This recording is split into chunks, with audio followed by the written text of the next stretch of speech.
I've got two amazing builds for you in Final Fantasy 16. We'll show you an amazing one for the late game in a second, but first I got one that only uses icons you get relatively early on up until Titan. But as you see, it can easily take care of groups of enemies and it wrecks stronger targets too. We're starting out with Phoenix as our icon and we're taking the Ifrit skills Will of the Wikes and Ignition. Both of these are amazing in their own right. Will of the Wikes because it helps you negate a couple of hits while also dealing damage, and Ignition because of its damage and versatility. On top of that, we're also going to be using Will for a very powerful combo that I'll get to in a bit. Of course, having Phoenix in your arsenal is always great thanks to the extra mobility offered by Phoenix Shift. Our next icon is Garuda and we're taking the powerful ultimate ability Aerial Blast, which summons a giant tornado that also deals a lot of stagger damage, which has amazing synergy with Garuda's circle ability Deadly Embrace, as it can be used to topple enemies when the stagger bar reaches the halfway point. We're also picking up Ramuh's ability Lightning Rod and upgrade it all the way to slot it under Garuda. In case you didn't know, by mastering an ability, so upgrading it twice after unlocking it, you gain the ability to slot it under any icon. Lightning Rod is pretty much a damage amplifier, as it drops a lightning orb that releases a damaging blast each time you or an enemy hits it. For our third and final icon, we're going with Titan, which is always a great pick thanks to its defensive ability Titanic Block. This can be used to shield you from an attack and unleash a powerful counter if you time your block right. It also offers access to one of my favorite abilities in the game, Raging Fist, so we're taking that, and we're also going to borrow another ability from Ramuh, which is Judgment Bolt. It's an amazing high damage nuke on a single target, the most powerful one you can get this early in the game. However, since it's Ramuh's ultimate ability, it can be a bit expensive to fully upgrade, so you can also pick the Titan skill Wind Up as an alternative if you don't have the required ability points. Now, all of these skills are pretty strong individually, but the reason this build works so well is because of the synergy between them. So when playing, you want to make sure you play them in the right order. For most fights, you'll want to start off with Aerial Blast. Once this giant tornado has taken the field, cast Will of the Wikes on yourself and close the distance to the enemy caught in the tornado and drop your lightning orb on them. And then you can just go ham on an enemy while they are being hit by the tornado, Will of the Wikes and the lightning orb that's constantly being triggered. Now, while the damage to health this combo does is decent, the stagger damage is absolutely incredible. Once an enemy's stagger bar reaches the halfway mark, you should topple them with Deadly Embrace, which makes it even easier to keep hitting them with your full ability combo. But if they do move away, you can replace your lightning rod by simply activating the ability again, and the tornado will follow enemies around anyway. So even against more mobile targets, this is still a very strong combo. Once you've brought a target to a full stagger, it's time to deal some damage. If you're lucky, Aerial Blast is still running by this point, which will already increase the stagger damage multiplier, because we want to build that as high as possible before using our most powerful ability, Judgment Bolt. Once you have a target staggered, you basically start a second combo of abilities that will maximize the damage of your Judgment Bolt. If you are able to, using Limit Break during a stagger window is really helpful, as it increases both the damage multiplier buildup and the actual damage of every ability you cast while in this form. Then we use Raging Fist and fully extend the combo by mashing the button, which increases the multiplier to at least 1.2, more if Aerial Blast is also running in the background. Any other abilities that are off cooldown, like Ignition, can also help, although these mostly increase your damage dealt and don't build that much damage multiplier. And then we finish off with Judgment Bolt. Don't worry about the lengthy animation, as this is also one of those moves that slows down time when you cast it, so you can throw it in right before an enemy is about to recover. If you get the full combo right, you can stagger an enemy incredibly quickly, build the damage multiplier and drop 2 lightning bolts on them that deal more than 10,000 damage each. By the way, if you liked the video so far, be sure to leave a like and subscribe as well, as we got more Final Fantasy 16 videos coming your way. Next to that basic rotation, there are also some skills that have a more situational use. Ignition is great for dealing with groups of weaker enemies, as you can scoop up multiple of them while dashing around to deal high damage, and the cooldown on it is much lower than on Aerial Blast. In a similar fashion, if either Will of the Wikes or Lightning Rod is on cooldown, you can also deal a lot of stagger damage by using Raging Fist to counter enemy attacks. This also halves the cooldown of the ability, meaning it's very likely you have it back up in time to use it during a stagger window to increase the damage multiplier. And if you find yourself with all your abilities on cooldown, you can always switch to Titan to block some enemy attacks and build your limit gauge for the next stagger. Also, remember that upgrading your Titanic block increases this this amount, so it's definitely worth picking it up too. Now while this build definitely does some great damage, if you want to go after some of the late game hunt targets, you can do with a little more. And I've got an amazing boss killing build for that too, but in order to discuss it, I need to talk about some of the icons you unlock later in the game. No story spoilers of course, but if you don't want to know about these or their abilities, you can come back to the video later.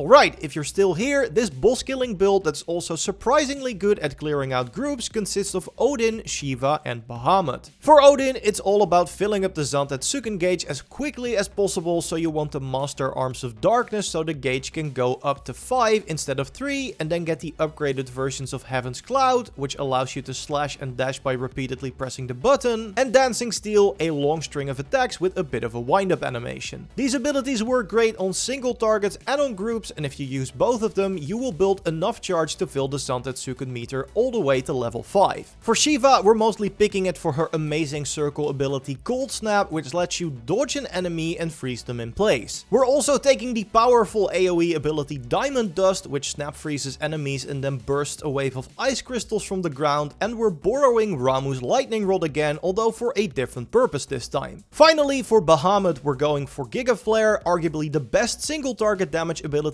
in the game, and we're also taking Impulse, which launches these orbs at enemies that hit them repeatedly to keep them in place. And Impulse will be our opening move in an encounter, as it's our main way of dealing stagger damage. With the ability upgraded, Impulse will fire 4 orbs at an enemy that then repeatedly deal stagger damage. These will change color depending on how many times they've hit an enemy, and when they turn orange, activate the ability again to detonate them for maximum damage. In the meantime, you also want to try and dodge any of the boss's attacks with Shiva's Cold Snap to trigger Permafrost, which instantly freezes the boss in place. This is the perfect setup for Dancing Steel, and it also allows you to easily get max hits in with Heaven's Cloud. Once the Zantetsuken meter is up to 5, your main focus should be to stagger the boss, so if Impulse is off cooldown again, fire off another round and keep swinging until you get them down. Once you do, you want to limit break if possible, and then follow up with Diamond Dust. While the ability has some pretty good damage, the main reason we're using it is because it immediately puts the damage multiplier at the maximum of 1.5. I didn't know this at first, but credits to Crypt13 on YouTube for figuring out that stagger damage actually increases the damage multiplier on a staggered target. And since Diamond Dust does so much of it, we can immediately max it out so our following moves deal as much damage as possible. As soon as the animation is finished, put down your Lightning Rod and fire off Giga Flare. The giant laser melts through a boss's health bar on its own, but since it's also hitting the Lightning Rod, every tick of damage also triggers a blast of lightning for even more damage. And then to finish off, switch to Odin and unleash your level 5 Zantetsuken, which already deals massive damage, but it is also multiplied by 1.5 thanks again to Diamond Dust. Usually you'll have time to get a round of Dancing Steel in as well to build towards your next level 5 Zantetsuken, but after that it's back to building stagger with Impulse and dodging attacks with Shiva. Now since most of these skills are focused on dealing high damage to a single target, you might think this build struggles against groups of enemies. But since Zantetsuken has such a wide area of effect, you can easily use the Shiva-Odin combo to get rid of groups too. Impulse works great against multiple targets as the orbs each seek out their own enemy. Diamond Dust is also a fantastic AoE ability, and if your positioning is good, Giga Flare can tear through a horde of enemies. So even when you're not doing what the build is designed to do, it is still incredibly powerful. Let us know about your favorite builds in the comments, leave a like if you enjoyed the video, and subscribe as well, as we got more Final Fantasy 16 videos coming your way. If you want, you can watch our previous video on the best abilities in the game by clicking on the screen. I will see you in the next one. Goodbye.